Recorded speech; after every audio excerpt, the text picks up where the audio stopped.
That's my good news. एक छोटी सी बिल्ली की जान बचाने की दिल को छू लेने वाली कहानी हाल ही में वाडा, महाराष्ट्र में सुर्खियां बनी। सेवाग्राम पुलिस स्टेशन के पास एक सीवर लाइन में ये बिल्ली फंसी हुई थी। उसके छोटे से शरीर में दहशत थी। वह झटपटा रही थी। उसका सिर एक धातु के डिब्बे में फंस गया था। हर सेकंड के साथ डिब्बे के अंदर हवा खत्म हो रही थी।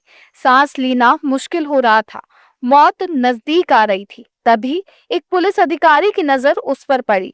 उन्होंने तुरंत मदद के लिए कॉल किया। कुछ ही मिनटों में पीपल फॉर एनिमल्स वाडा की टीम के सदस्य महेश गिरिपुंजे और उनके दोस्त घटनास्थल पर पहुंच गए। बिना किसी हिचकिचाहट के वे गंदगी भरी सिवर लाइन में उतर गए। उन्होंने बिल्ली को सहारा दिया, स्थिर रखा, धातु के नुकीले किनारे के आसपास सावधानी से काम किया। बिल्ली संघर्ष कर रही थी, पंजे मार रही थी, हाँफ रही थी, लेकिन रेस्क्यू टीम ने हिम्मत नहीं हारी। धीरे धीरे सावधानी पूर्वक डिब्बा खोला गया। आखिरकार वह फंसाव ढीला हुआ और डिब्बा निकल गया। ताजी हवा उसके फेफड़ों में भरी। उसका कांपना धीरे धीरे रुक गया। एक पल में ही वह तेजी से भागी और आजादी की ओर लौट गई, जीवित, स्वतंत्र। ये सब इसीलिए संभव हुआ क्योंकि कुछ लोगों ने कार्रवाई करने का फैसला किया। पुलिस अधिकारी ने कॉल किया। महेश गिरिपुंजे और उनकी टीम ने बिना सोचे समझे मदद की। ये छोटी सी घटना बताती है कि दया और त्वरित कार्रवाई कितनी बड़ी बदलाव ला सकती है। ये कहानी अकेली नहीं है। पीएफए वाडा की टीम रोजाना ऐसे ही असंख्य जानवरों की मदद करती है।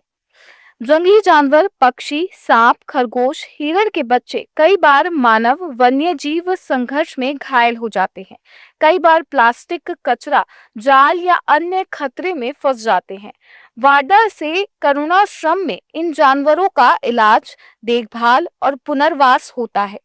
यहाँ घायल टाइगर, भालू, उल्लू, ब्लैक बक जैसे जानवरों को नई जिंदगी मिलती है।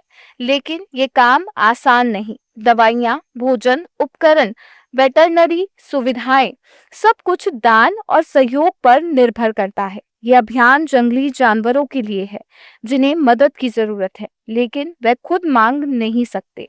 आपका प्यार, आपका दान उनके लिए भोजन, इलाज और सुरक्षा बन सकता है। ज्यादातर लोग सुबह अलार्म की घंटी या मोबाइल नोटिफिकेशन से जागते हैं, लेकिन तमिलनाडु के एक छोटे से गांव में रहने वाले सुंदरसन सा और उनकी पत्नी विद्या के लिए सुबह का स्वागत पक्षियों की मधुर चहचहाट से होता है। पिछले 15 वर्षों से ये दंपति हर रोज सुबह 6:30 बजे घर से निकलता है, चावल और मूंगफली के दानों का थैला लिए, और कुछ ही मिनटों में आसमान हरा हो जाता है। हजारों तोते चक्कर लगाते हैं, चहचहाते हुए बिल्कुल समय पर पहुंच जाते हैं। ये कोई संयोग नहीं, बल्कि विश्वास और दया की एक अनोखी मिसाल है।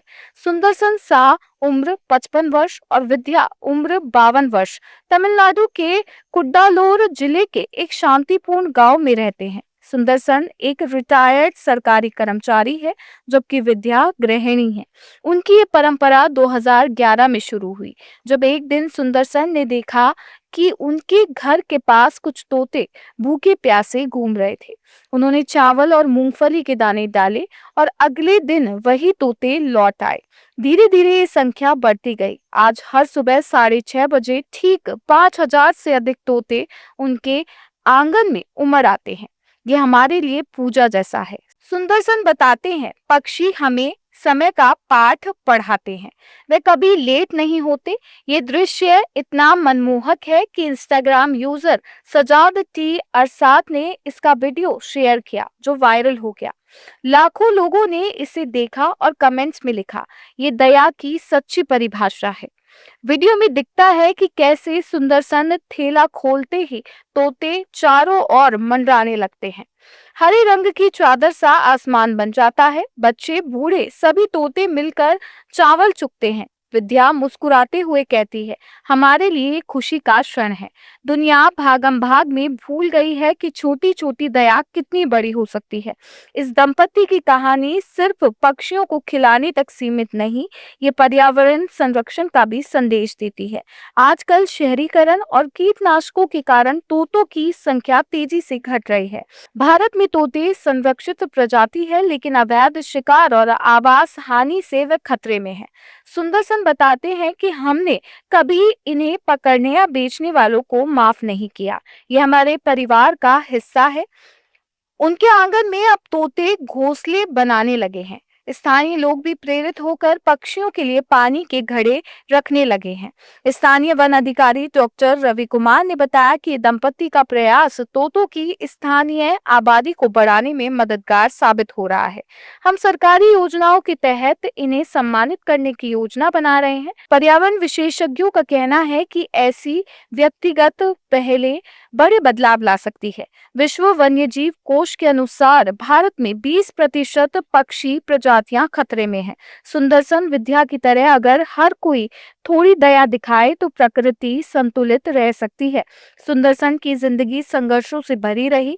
युवा अवस्था में गरीबी झेली, फिर नौकरी की। रिटायरमेंट के बाद उन्होंने फैसला किया कि उनकी कमाई का कुछ हिस्सा पक्षियों पर खर्च करेंगे। प्रतिदिन 10 किलो चावल और 5 किलो मूंगफली, मासिक खर्च करीब 5,000 रुपए।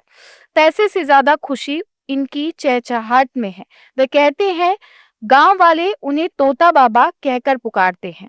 बच्चे स्कूल जाते समय रुककर ये नजारा देखते हैं। कोई गायों को खिलाता है, कोई कुत्तों को, लेकिन सुंदरसन विद्या की ये मिसाल सबसे अनोखी है, क्योंकि इसमें समयबद्धता और विश्वास है। पक्षी 15 साल से 1 मिनट भी लेट नहीं हुए। ये सिखाता है कि दया रूटीन बने तो चमत्कार होते हैं।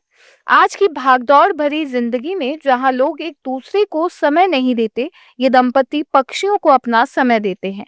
वे कहते हैं, दुनिया रश में गुजर रही है, लेकिन हमने दया को अपनी दिनचर्या बना लिया। पक्षियों ने इसे अपना घर बना लिया। उनके इस कार्य से न सिर्फ तोते सुरक्षित हैं, बल्कि आसपास के अन्य पक्षी भी आकर्षित हो रहे हैं। सजाद टी आरसाद को धन्यवाद, जिन्होंने इस कहानी को दुनिया तक पहुंचाया। सुंदरसन विद्या जैसे इन कोमल हृदयों का आभार, जो हमें याद दिलाते हैं कि दया कैसी दिखती है। मेघालय की पूर्वी खासी हिल्स में बसा मार्वेलिंगॉन गांव आज दुनिया भर में एशिया का सबसे स्वच्छ गांव के नाम से मशहूर है। यहाँ की सड़कों पर ना तो कोई कूड़ा कचरा दिखता है और ना ही प्लास्टिक की थैलियां बिखरी हुई मिलती है। ये कोई चमत्कार नहीं, बल्कि पूरा गांव मिलकर रोजाना अपनी साफ सफाई का जिम्मा उठाता है। सूर्योदय के साथ ही गांव वासी अपनी अपनी गलियों को झाड़ू से बुहारते हैं। बच्चे स्कूल जाने से पहले अपने काम निपटा लेते हैं। बुजुर्ग रास्तों को साफ रखते हैं। यहाँ बांस के टोकरे प्लास्टिक की जगह ले चुके हैं और हर तरह का कचरा खाद बनकर जमीन को उपजाऊ बनाता है। खासी जनजाति का ये गांव प्रकृति के साथ गहरा जुड़ाव रखता है। ये एक मात्र सत्तात्मक समाज है, जहां महिलाओं का सम्मान सर्वोपरि है। प्रकृति को देवी मानने वाली इस जनजाति के लिए स्वच्छता कोई अभियान नहीं, बल्कि जीवन का अभिन्न अंग है। गांव के लोग मानते हैं कि जमीन, पानी और हवा सब माँ का आशीर्वाद है। इन्हें गंदा करना पाप है, इसीलिए हर घर में कचरा अलग अलग किया जाता है। प्लास्टिक का इस्तेमाल ना के बराबर है। जैविक कचरे को कंपोस्ट बनाया जाता है, जो खेतों में खाद के रूप में काम आता है। गैर जैविक कचरे को गांव से बाहर ले जाकर नष्ट किया जाता है। मावलिनोंग की खूबसूरती सिर्फ साफ सफाई तक सीमित नहीं, यहाँ हर तरह की हरियाली छाई रहती है। बांस के पुल नदियों पर लटकते हैं, जो पर्यटकों को आकर्षित करते हैं। एकलिंग पूजा स्थल और स्काई व्यू पॉइंट से बादलों को छूने का मजा ले सकते हैं। गांव में सोलर एनर्जी का भरपूर इस्तेमाल होता है। 100% साक्षरता दर वाले इस गांव में शिक्षा पर खास जोर है। बच्चे न सिर्फ पढ़ाई करते हैं, बल्कि पर्यावरण संरक्षण की भी सीखते हैं। ये गांव 1980 के दशक से ही स्वच्छता का प्रतीक बन चुका है। 2003 में इसे भारत सरकार ने एशिया का सबसे स्वच्छ गांव घोषित किया। यूनेस्को ने भी इसे एशिया का सबसे क्लीन विलेज कहा। पर्यटन बढ़ने से गांव की अर्थव्यवस्था मजबूत हुई है। होम स्टे, लोकल फूड और ट्रैकिंग से पर्यटकों को रोजगार मिला, लेकिन खासी लोग पर्यटन को भी जिम्मेदारी से संभालते हैं। वे प्लास्टिक बोतलें प्रतिबंधित कर चुके हैं। हर पर्यटक को साफ सफाई के नियम बताए जाते हैं। मावलिनोंग हमें सिखाता है कि स्वच्छता बड़े संसाधनों या सरकारी योजनाओं पर निर्भर नहीं, ये सामूहिक इच्छा शक्ति और जिम्मेदारी का मामला है। जहां हर व्यक्ति अपने आसपास को साफ रखने का अपना कर्तव्य मानता है, वहां स्वर्ग बस जाता है। भारत सरकार की स्वच्छ भारत अभियान के तहत मावलिनोंग एक मिसाल है। प्रधानमंत्री नरेंद्र मोदी ने भी इसकी तारीफ की है। लेकिन सवाल ये है कि क्या हम बड़े शहरों में ऐसी संस्कृति अपना पाएंगे?